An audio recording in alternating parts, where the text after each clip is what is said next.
Vasco D gamma, मेरी भूख ने भारत को ढूंढ लिया। यूरोप का उबला-बासी मांस खाकर परेशान हो चुका था और फिर मैंने एक ऐसे देश की तरफ कदम बढ़ाया जहां आने का हर यूरोपियन का सपना था। तो वीडियो को पूरा देखें और चैनल को सब्सक्राइब कर लीजिए।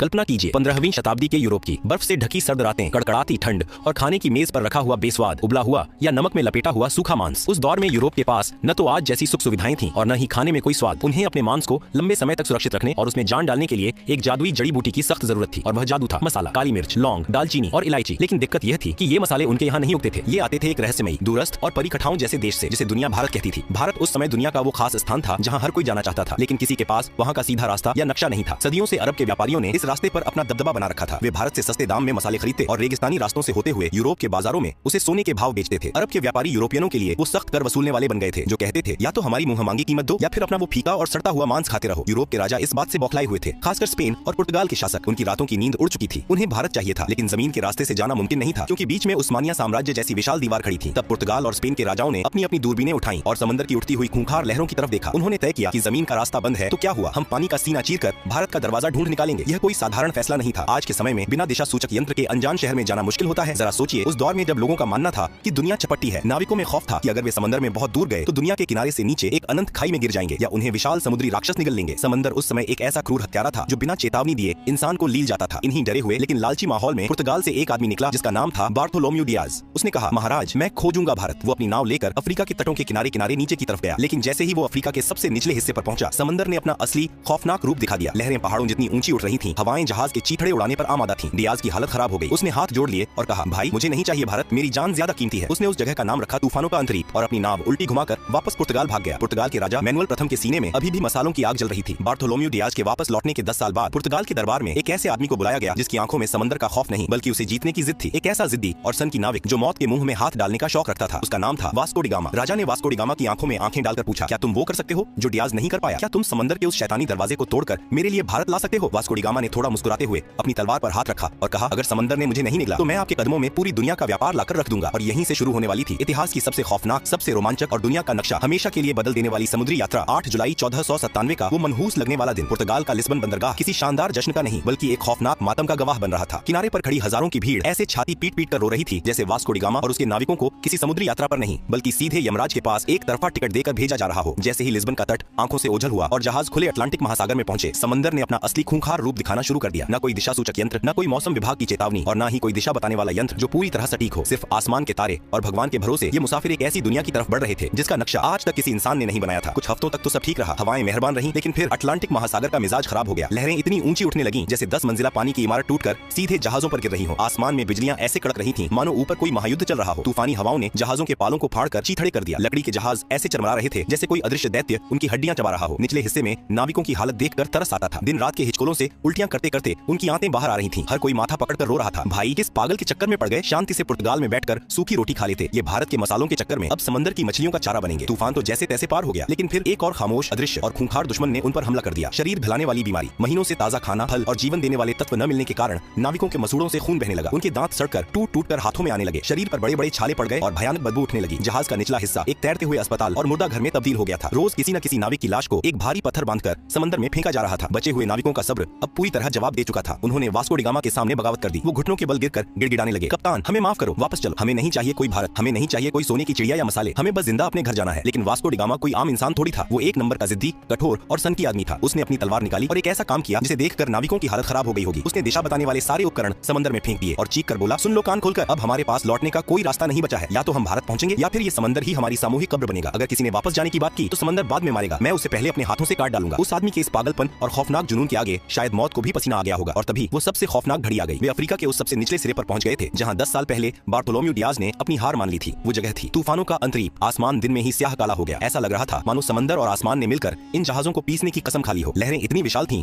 कि जहाज उनके सामने पानी के बुलबुले लग रहे थे। एक लहर जहाज को आसमान की तरफ उछालती तो दूसरी उसे पाताल में धकेल देती। साओ राफेल जहाज का ढांचा बुरी तरह टूट गया था। हर नाविक ने अपनी आंखें बंद कर ली और अपने अंतिम समय की प्रार्थना करने लगा। लेकिन वास्को डी गामा जहाज के पहिए को लोहे की तरह मजबूती से पकड़े, सीना ताने, तूफान की आंखों में आंखें डाल टाल कर खड़ा था। प्रकृति अपने पूरे रौद्र रूप में थी। वो उन्हें निगलना चाहती थी, लेकिन एक इंसान की शुद्ध जिद और पागलपन के आगे वो भी हारने लगी। कई दिनों की इस रोंगटे खड़े करने वाली मौत की लड़ाई के बाद अचानक एक सुबह चमत्कार हुआ। तूफान थम गया, हवाएं सर्द से गर्म होने लगी, लहरें शांत हो गईं और पानी का रंग बदल गया। वास्को डी गामा और उसके बचे खुचे थके हारे नाविकों ने अपनी आंखें खोली। उन्होंने वो कर दिखाया था जो दुनिया के इतिहास में आज तक किसी ने नहीं किया था। उन्होंने उस मौत के दरवाजे को तोड़ दिया था और अब वे एक बिल्कुल नए महासागर हिंद महासागर में प्रवेश कर चुके थे। उस दिन के बाद से उस खूंखार तूफानों के अंतरीप का नाम बदलकर हमेशा के लिए उम्मीद की किरण रख दिया गया, क्योंकि अब उन्हें यकीन हो गया था कि भारत का रास्ता यहीं से जाता है। लेकिन कहानी अभी बाकी थी मेरे दोस्त। वे हिंद महासागर में तो आ गए थे, लेकिन भारत अभी भी बहुत दूर था। और सबसे बड़ी मुसीबत ये थी कि ये समंदर उनके लिए बिल्कुल नया था। यहाँ का पानी, यहाँ की हवाएं, सब कुछ अनजान था। उन्हें नहीं पता था कि भारत किस दिशा में है। उन्हें अब एक ऐसे इंसान की सख्त तलाश थी जो इस अनजान पानी का उस्ताद हो, जो उनका हाथ पकड़कर उन्हें उस स्वर्ण भूमि तक ले जाए। उन्हें एक स्थानीय राहगीर चाहिए था जो आज के सजीव नक्शे की तरह उन्हें सीधा रास्ता दिखा सके। और वो इंसान उन्हें मिलने वाला था पूर्वी अफ्रीका के मालिंदी तट पर। एक ऐसा आदमी जिसकी एक उंगली के इशारे ने पूरी दुनिया का भूगोल और इतिहास हमेशा के लिए पलट कर रख दिया। अफ्रीका के पूर्वी तट पर मालिंदी नाम का एक शांत और खूबसूरत बंदरगाह था। मौत के समंदर को पार करने के बाद वास्को डी गामा के टूटे फूटे जहाज और उसके बदबूदार थके हारे नाविक जब वहां पहुंचे तो उनकी हालत जिंदा लाशों जैसी हो चुकी थी। उन्हें बस एक ही चीज की तलाश थी, कोई ऐसा इंसान जो उन्हें उस रहस्यमयी भारत तक ले जाए। उन्हें आज के द्वार का एक जिंदा नक्शा चाहिए था। और यहीं पर इतिहास ने सबसे बड़ा और मजेदार मोड़ लिया। वास्को की मुलाकात एक ऐसे इंसान से हुई जिसने उसका हाथ पकड़कर दुनिया का नक्शा ही बदल दिया। उस भारतीय नाविक ने उसे जो चीज दिखाई, उसने पुर्तगालियों के होश उड़ा दिए। उसने सितारों की स्थिति, मानसून की हवाओं और समुद्री धाराओं का ऐसा सजीव ज्ञान समझाया जिसे देखकर वास्को डी गामा को लगा कि ये लोग तो समंदर के असली उस्ताद हैं। हवा का रुख बदला। मानसून की तेज और मेहरबान हवाओं ने वास्को डी गामा के जहाजों के फटे हुए पालों में नई जान फूंक दी। अब उन्हें पतवार घुमाने की भी जरूरत नहीं थी। हवाएं खुद उन्हें उनकी मंजिल की तरफ धकेल रही थी। जैसे जैसे दिन बीत रहे थे, नाविकों की धड़कनें तेज हो रही थी। क्या सच में कोई भारत है या ये सब एक छलावा है? तभी एक शाम आसमान में कुछ समुद्री पक्षी उड़ते हुए दिखाई दिए। ये पक्षी पूर्व दिशा की ओर जा रहे थे। वास्को डी गामा समझ गया, जहाँ पक्षी जा रहे हैं वहीं कोई जमीन है। और फिर आई 20 मई 1498 की वो जादुई सुबह। समंदर की लहरें एकदम शांत थीं। सूरज की सुनहरी किरणें पानी पर ऐसे बिखर रही थीं जैसे किसी ने पिघला हुआ सोना बिछा दिया हो। अचानक हवा के एक तेज झोंके के साथ एक ऐसी खुशबू आई जिसने पुर्तगालियों के दिमाग सुन्न कर दिए। यह ना तो उनके जहाजों की सड़ांध थी और न ही समंदर के खारे पानी की महक। यह चंदन, इलायची और काली मिर्च की वो दिव्य और नशीली खुशबू थी जिसके लिए उन्होंने मौतों का समंदर पार किया था। कोहरा छंटा और उनके सामने उभरी नारियल के ऊंचे पेड़ों की कतारें, दूर से मंदिरों की घंटियों की मधुर आवाज गूंज रही थी और एक विशाल वैभवशाली शहर उनके सामने खड़ा था। यह कोई भ्रम नहीं था, यह भारत का पश्चिमी तट था, कालीकट, जो आज के केरल में है। वास्को डी गामा और उसके नाविकों की आंखों से आंसू छलक पड़े। महीनों से मौत को चकमा देते देते वे आखिरकार उस स्वर्ण भूमि पर पहुंच ही गए थे। जैसे ही जहाज किनारे लगे, नाविक पागलों की तरह जमीन पर कूद पड़े। वे घुटनों की बल गिरे, कुछ ने रेत को चूम लिया, कुछ रोते हुए आसमान की तरफ हाथ जोड़कर भगवान का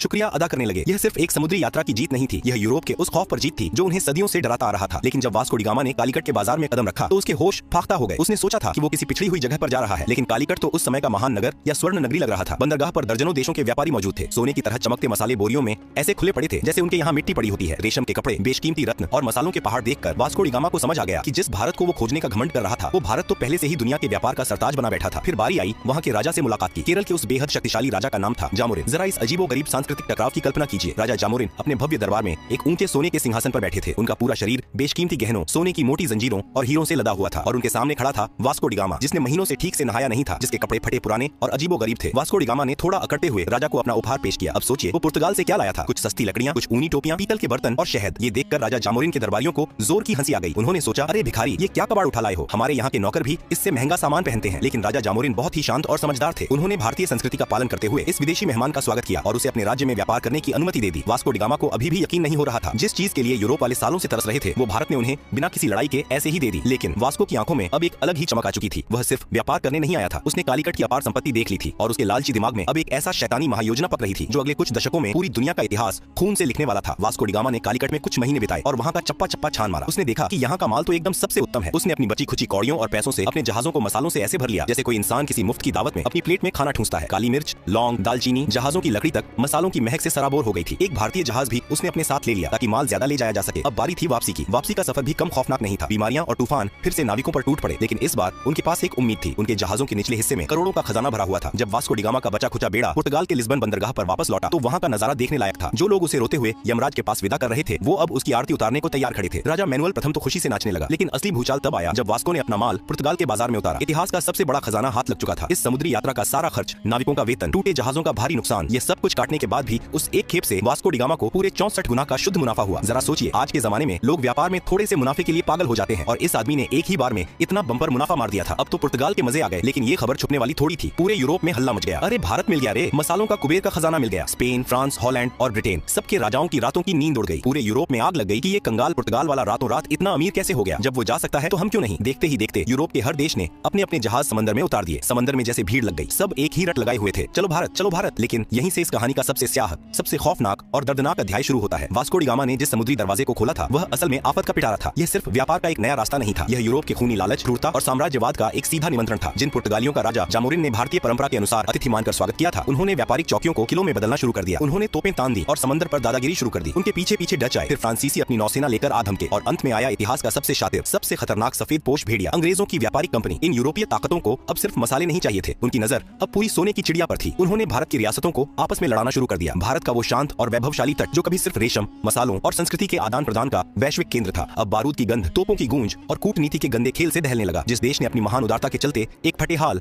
थके हारे विदेशी नाविक को पनाह दी थी, उसी देश को इन व्यापारियों ने अपनी गुलामी की बेड़ियों में जकड़ लिया। व्यापार के नाम पर लूट का ऐसा नंगा नाच शुरू हुआ जिसने दुनिया के सबसे अमीर देश की कमर तोड़ दी। सदियों तक भारत के माथे पर उपनिवेशवाद का कलंक थोप दिया गया। भारत का सारा सोना, सारा वैभव जहाजों में भर भर कर यूरोप की तिजोरियों में जाने लगा और वहाँ की सड़कें भारतीय खून पसीने से चमकने लगी। लेकिन क्या भारत सिर्फ एक जमीन का टुकड़ा था जिसे कोई भी नाविक आकर खोज ले और कोई भी राजा आकर जीत ले? नहीं, भारत एक विचार है, एक अजेय और अमर आत्मा है। सदियों की गुलामी, अकल्पनीय शोषण और घोर अंधकार के बावजूद इस आत्मा की आग को कुचला नहीं जा सका। वास्को डी गामा ने भले ही 1498 में भारत की जमीन तक पहुंचने का रास्ता खोजा था, लेकिन दुनिया ने असली भारत को तब जाना जब 15 अगस्त 1947 को इस देश ने अपनी छाती पर रखी गुलामी की बेड़ियों को एक झटके में तोड़कर फेंक दिया। जब लाल किले की प्राचीर से आसमान में तिरंगा शान से लहराया तो दुनिया को यह परम सत्य समझ में आ गया कि भारत को कोई खोज नहीं सकता। यह वो सनातन सत्य है जो हमेशा से था, है और अनंत काल तक रहेगा। और इस तरह मसालों की एक हल्की सी खुशबू से शुरू हुई एक खौफनाक समुद्री यात्रा ने दुनिया को उसका सबसे बड़ा सबक सिखा दिया कि आप सोने की चिड़िया को कुछ वक्त के लिए पिंजरे में तो कैद कर सकते हैं, लेकिन उसकी उड़ान को हमेशा के लिए कोई नहीं रोक सकता।